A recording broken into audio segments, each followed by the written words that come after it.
ask you to do the photosynthetic formula, could you do it just off the top of your head? And most of you are like, yeah, you're kind of cocky, arrogant. You're like, yeah, got that. Well, let's see it, okay? Without talking to anybody, if this is purely individual, go ahead and write for me the photosynthetic formula. And I'm already seeing eyes moving up here. I'm already one step ahead of you. We already erased it. Chelsea, yes, yeah, I saw you looking. All right.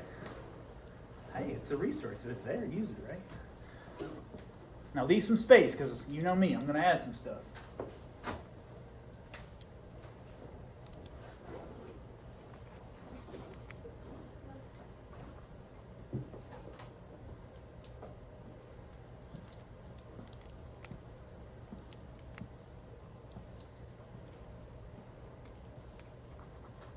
Some of you flew right through this. I love it.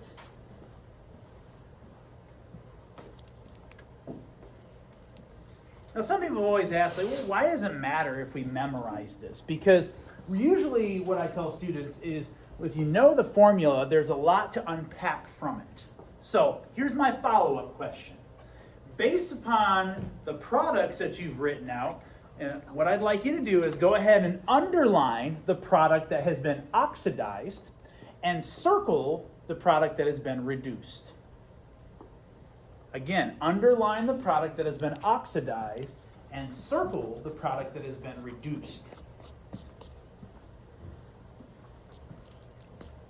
Good news is you got a 50-50 shot.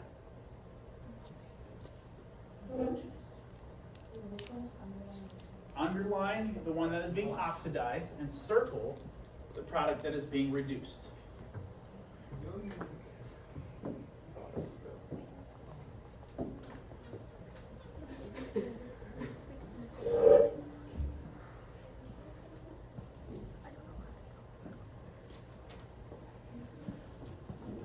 Let's see how we did. So, our formula first, you should have 6 carbon dioxides plus 6 waters yields C6H12O6 plus 6 oxygen gases.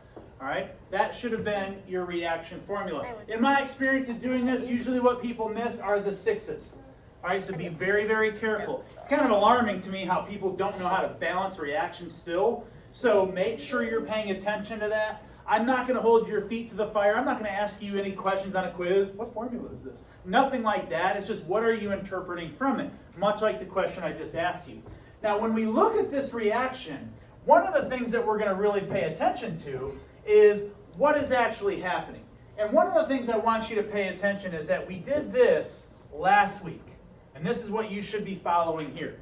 When we look at this formula, the formula within it has clues for us. Is what is actually happening in these different reactions. So draw the arrows, and one thing I always tell students is follow the carbon. So you see carbon dioxide becomes glucose, water here becomes oxygen gas. So my question to you was which one was being oxidized and which one was being reduced. So remember, we talked about these already. We call these redox reactions, and the phrase I told you to remember was oil rig.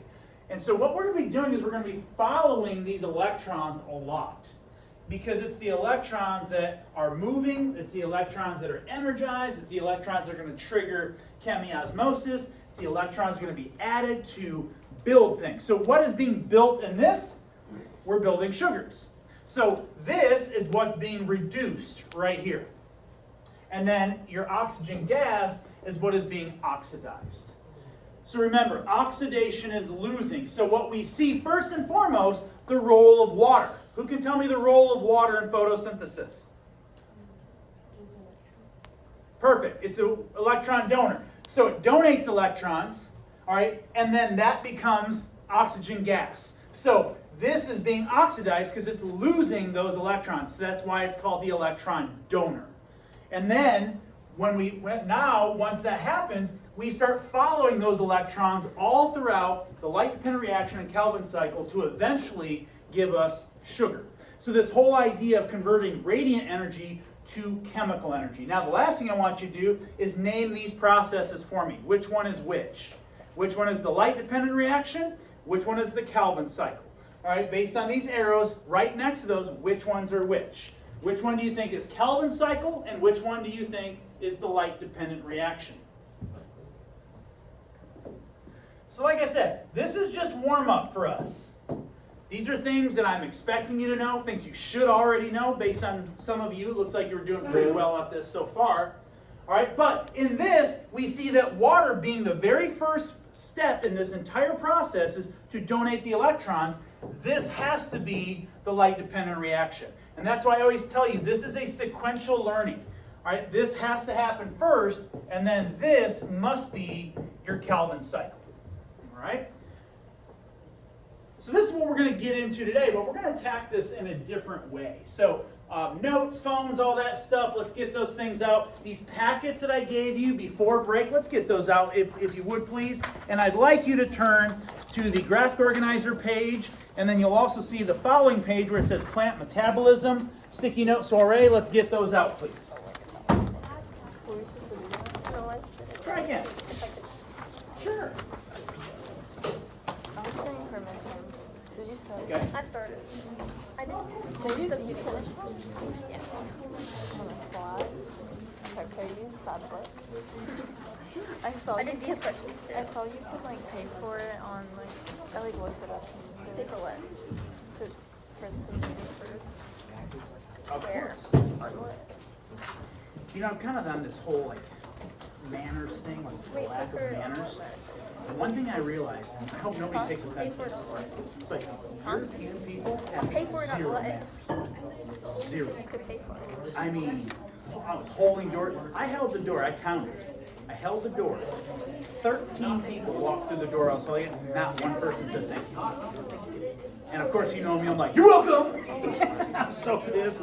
This is at the end of the day. Sure. All right. So, what we're going to do with this is we're actually going to be looking at this whole process from a totally different perspective. Sure. How is it that so many people don't have these? You lost them, didn't you? Admit it. Slacker. All right. So, what we need to do is we are going to look at this in a very simplistic way first to really kind of peel back the layers of that onion and make sure we understand all the details. I want you to think about today's kind of approach to this learning as a step towards evolution. And what I mean by this, let me see if this will pull up here. Wrong one. Sorry. Thought I had this all set up. Is when we start looking at the inputs and the outputs, the reactants and the products. Yeah, I'm going to expect you to know those, but I will tell you, not a lot of the questions that we give you on quizzes and tests will be aimed at that. Meaning, what goes in and what comes out, and how many ATPs, and how many turns. Remember that your freshman year they probably made you do that? How many turns of the Kelvin cycle till you get this many? Remember doing all that? We don't care about that in AP Bio. We assume you know those things. And it's really irrelevant because these things are just constantly turning anyway. So I don't need you to know how many revolutions it takes to get this, how many ATPs go in and how many come out. That's irrelevant. All right. The big part of what we're focusing on is the bigger picture is the evolution behind plants. Now, the way I want to look at this today and the way I want you to look at this is how are all three of the variables that plants need to carry out photosynthesis, how are those captured and retained? I'll say it again. How are these captured and retained? The three variables that we all know this, come on, is a very elementary, simplistic picture. Even in AP Bio, sometimes we have to check our egos and say, what's happening? Let me draw a picture here. So we know that we have radiant energy, sunlight, moving in. We also know water, which we just said donates electrons. That has to be absorbed and retained. And then carbon dioxide, which is a gas, which takes up the space of any area that it's filling. How is that gas captured and then later converted into a usable chemical energy form? So three different variables that we have to analyze in terms of evolution. How have they been captured, retained, and then utilized? Okay? So the first one I want you to look at, and again, I love this picture because it shows you exactly what's happening, what's going in, what's coming out. But the first one we see is light. And how is radiant energy captured? Now, all of us in here, we're looking at all the different colors in the room. Of course, me wearing my maize and blue after the victorious Saturday for Michigan over Ohio State. Yeah. All right, so if you're an Ohio State fan, all right. But the reality of it is that all of us have these colors. Now you see me, I have navy blue. All right, the reason why you see that is that's the only color that's being reflected back to you. All the other colors of the electromagnetic spectrum are being absorbed. So the question here is, what colors along the electromagnetic spectrum would you want plants to absorb? So the first question we ask is, what color do you see with plants, typically? Green. So that's the one that's being reflected back to you.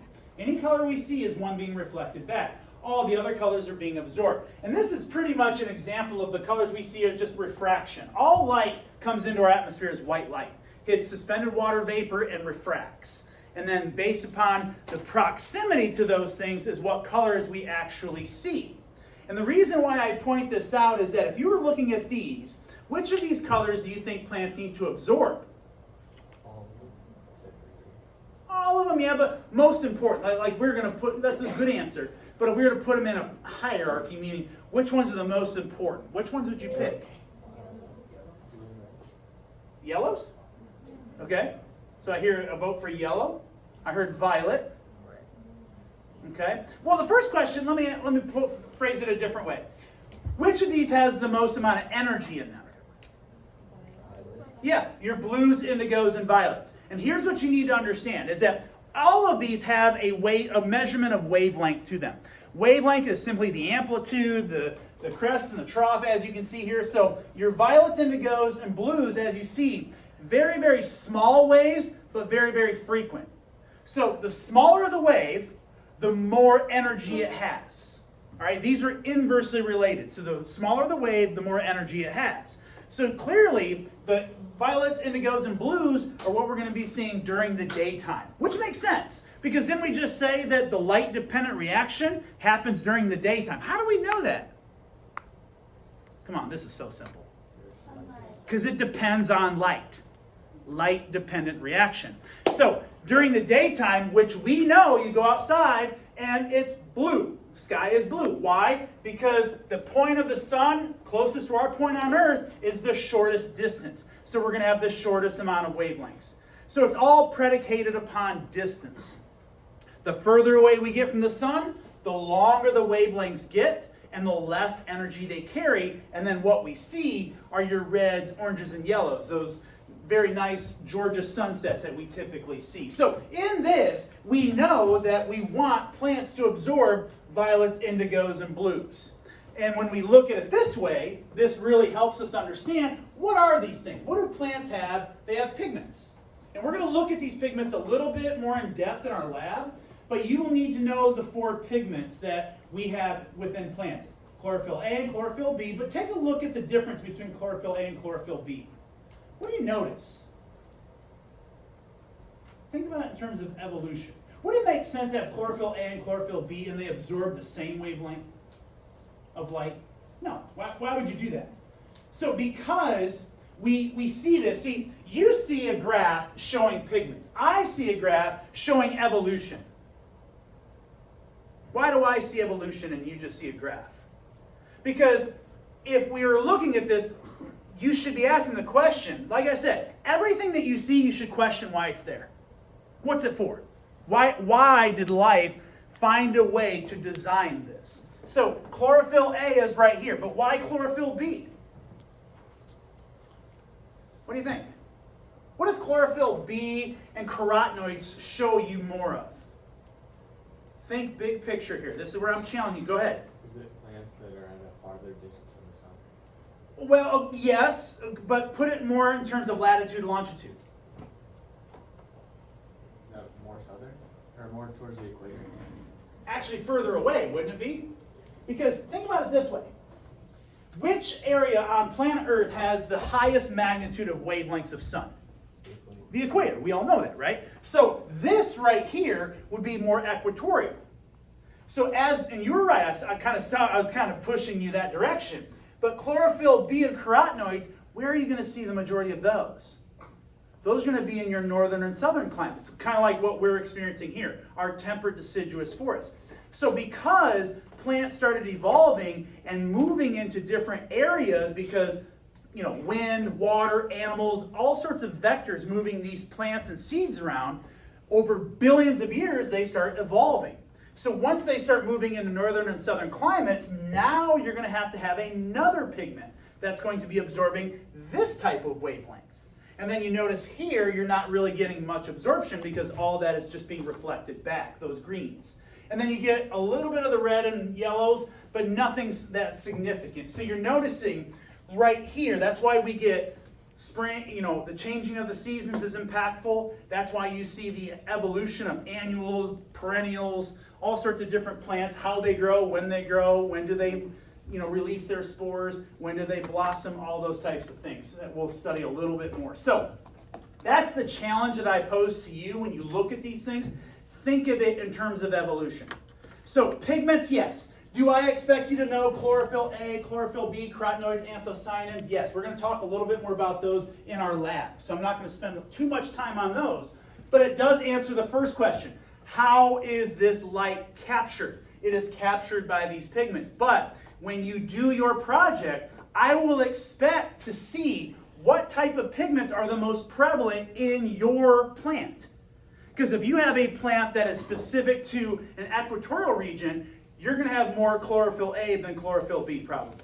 And probably no carotenoids. But if you have a plant that is in the temperate deciduous forest, you're probably going to have more chlorophyll B and carotenoid. Everybody see how that works? So it kind of gives us some evidence to the evolution of these plants per se. But the other thing that we have to dive into is this, is the evolution of plant metabolism. What we're going to talk about today is what's called carbon fixation. How is this carbon dioxide trapped, captured, what we call fixated? This is the word we're going to use now, carbon fixation. We know that carbon dioxide is a gas, and based upon your blue sheet that I gave you, follow the carbons. Carbon dioxide is the platform, the carbon that is provided to build all organic compounds. So carbon dioxide nowadays kind of gets a bad rap, doesn't it? Right? Every time you hear about carbon dioxide, it's always in a negative way, isn't it? It's a greenhouse gas, and the Earth's going to be on fire, and polar bears, and all that kind of stuff. All the things that are trying to scare the hell out of you. Well, the fact of the matter is carbon dioxide is the reason why we're all here. But when you look at the plant metabolism, take a look at this image. And it follows right along the same lineage of our pigments. What do you notice about your C3 plants? Where do you find them predominantly? Your northern and southern climates, right? Where are you going to find your C4 and CAM plants? More of your equatorial regions. So what question should you be asking? Why? Why did this happen? Let me ask you a different way. Which of these, between C3, C4, and CAM plants, do you think were the original plants that evolved 1 billion years before any animal stepped foot on this planet? Now you got a 33.33% chance of getting this one right. The answer is actually C3, and let me tell you why. All right, when you learn this your freshman year, you learn Calvin's cycle. Remember this image? Right? Stuff of nightmares, nightmare fuel right here. I get, as a freshman, this is intimidating. But essentially all this is showing you carbon dioxide's coming in through a whole bunch of biochemical reactions, just a bunch of phosphorylation reactions, you're getting sugars. But when Ms. Cochran and Ms. Cardenuta showed this to you, what they're actually showing you is the metabolism of a C3 plant. Because the first thing that captures or fixates that carbon dioxide is rubisco. All right? So this is something that a lot of people think, oh, rubisco happens to all three of them. That's where we start to separate. So I'm going to start going through the differences between these C3, C4, and CAMs. You should be jotting these down. And then here's going to be our challenge. Let me foreshadow for you. That plant metabolism, the fourth sheet, where you have to think, what is it, 24 statements on there? If you look through, is that 24? It's irrelevant. But whatever those statements are, after I'm done here, I want to see if you can go through those and identify which ones are C3, which ones are C4. Sometimes they're both. All right, and which ones are CAM. So let me go through these quick so we can knock this out. When you look at a C3 plant, it's all about making sure that we are preserving water. Let me say this again. It's all about preserving water, all the while getting the carbon dioxide that the plants need, but also eliminating oxygen gas. So 3 variables that are very, very delicate. So what you're noticing here is that these cells right here these pores are called stomata. Around the stomata, they have guard cells. These guard cells react to the environment. Now, based upon this image, let's talk about some variables that would influence whether those stomata open or close. Give me some variables that we all need to know here. The amount of carbon dioxide? Yeah, not so much. I mean, it's the assumption that carbon dioxide is already in the atmosphere. All right, but what else? Come on, think. What do plants need? What environments are they in? What would influence whether these plants open up their stomata to bring in carbon dioxide? The amount of sunlight. Okay, so temperature. Sunlight would be one, temperature. What else? How much water? Water. All right, precipitation. Not just precipitation, but water vapor. Meaning some areas where you're going to have more humidity. So more evaporation, so more water vapor in the surrounding area. So you got precipitation, water vapor, temperature. These are all critical variables that, as we know, vary across all aspects of our globe. So think about this in terms of the evolution. So when we start looking at the C3 plant, look at the 3 variables.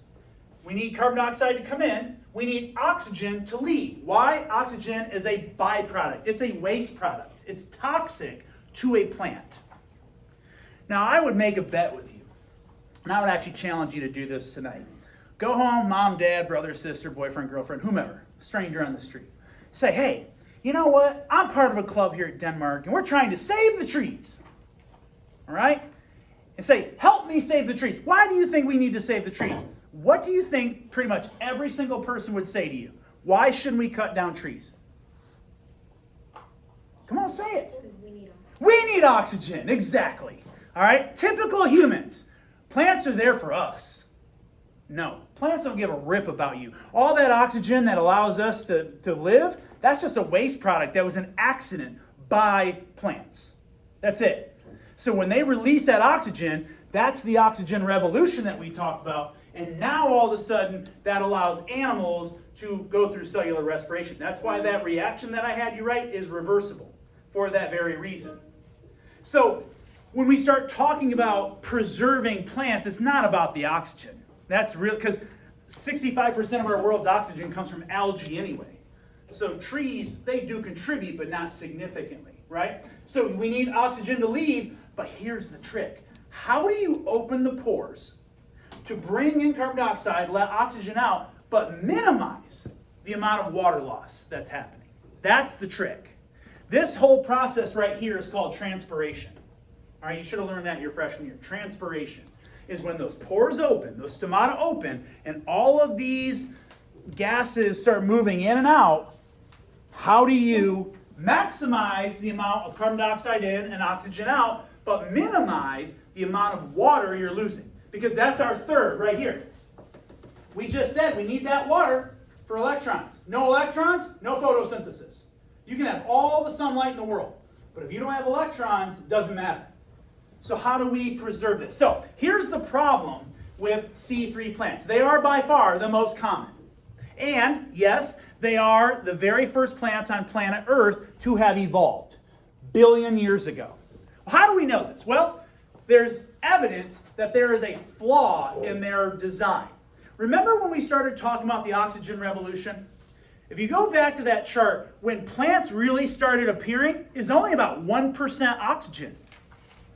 So this really wasn't a big problem yet. But when plants started evolving, specifically in the C3, what they would do is those stomata would open, carbon dioxide would come in, all right? And what would typically happen, let me skip over to this one right here, is that what would happen is that carbon dioxide would come in and it would bind directly to a compound called rubisco. This is the first fixation of carbon dioxide.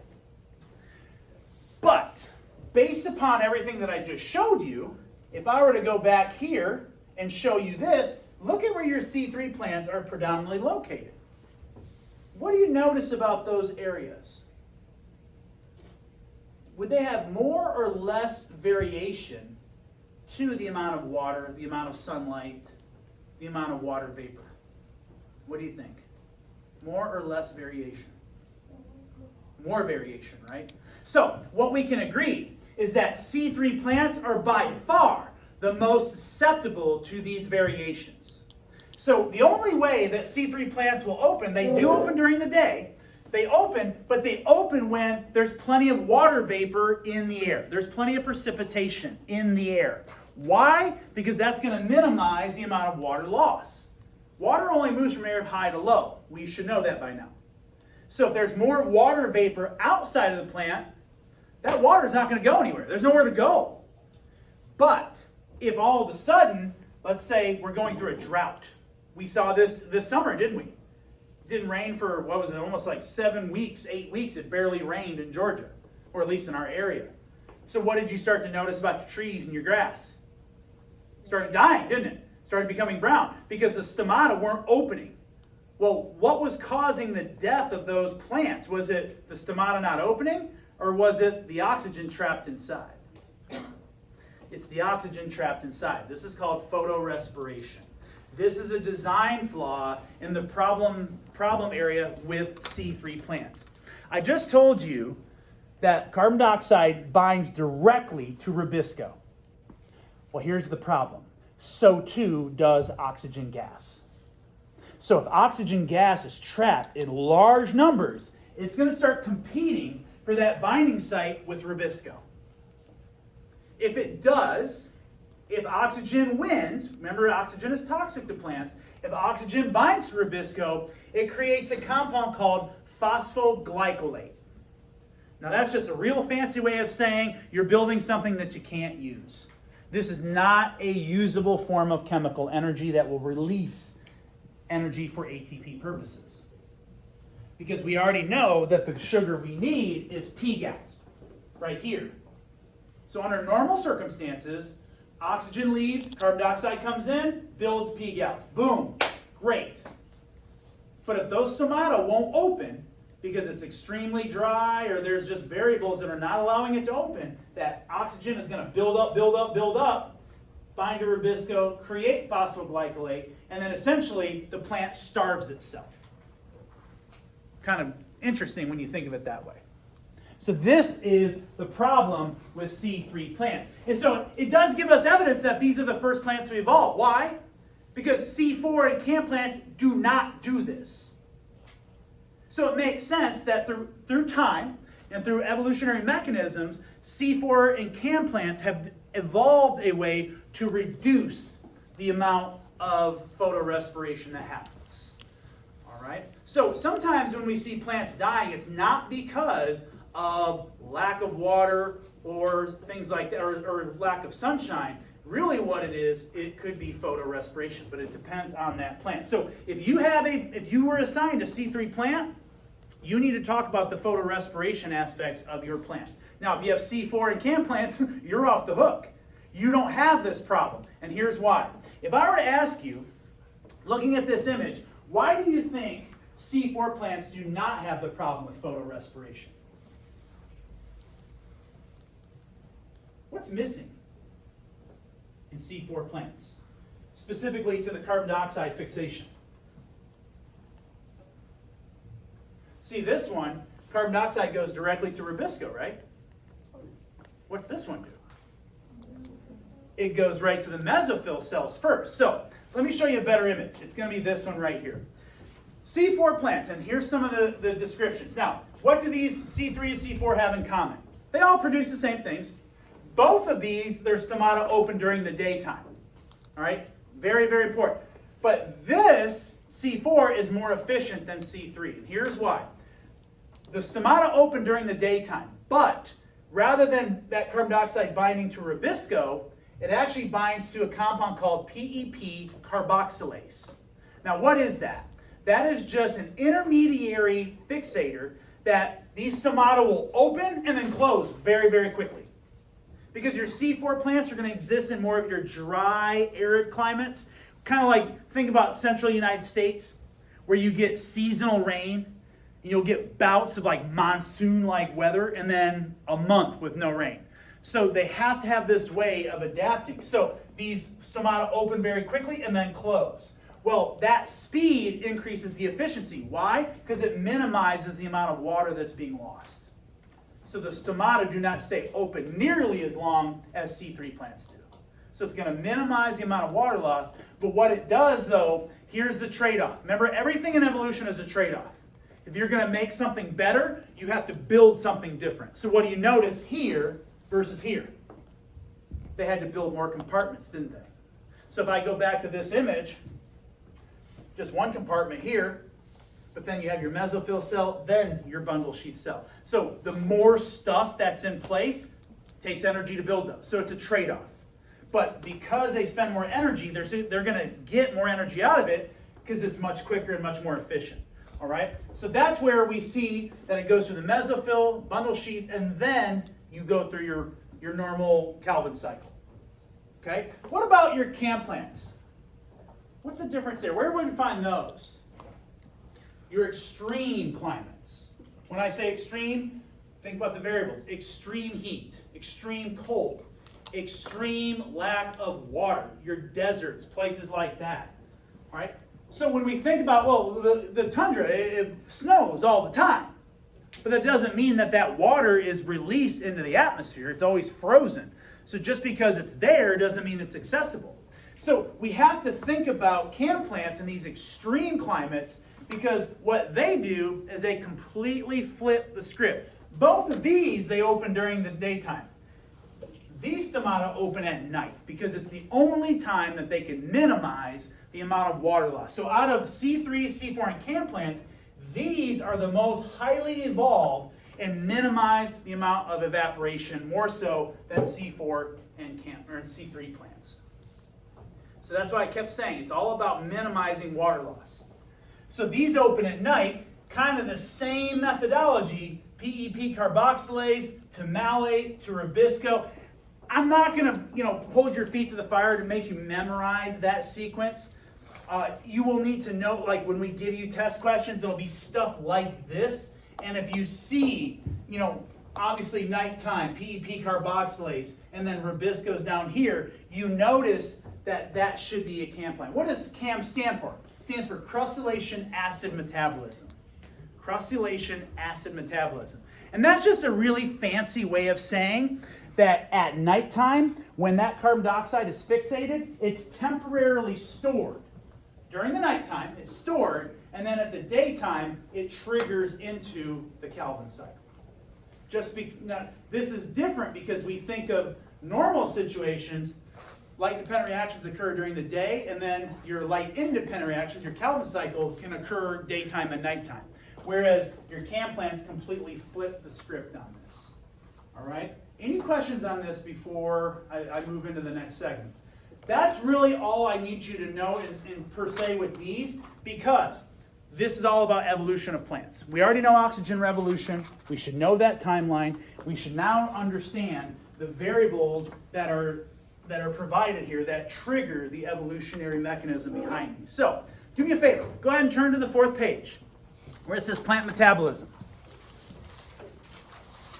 All right, what I'd like you to do right here, right now, and try and do this individually, because this is oftentimes a good indicator of, hey, how much of this did I really comprehend? Go through the 1 through 24, and you can write C3, C4, CAM. You could put all of them. Obviously, you have to put one, but there are some answers, there's only one. There are some where there's 2 answers. Sometimes there's 3. Okay, so make sure you're paying attention to those. Before I see you tomorrow, I want the graphic organizer and the 4th page done. I want those done so we can go through these quickly. And then once you have this information, you can start continuing on to your project, which is going to be due on Thursday. All right? So that's all I have for the rest of the period. Work on those. Have those done before I see you tomorrow. We will go over them and move on into the next segment of photosynthesis.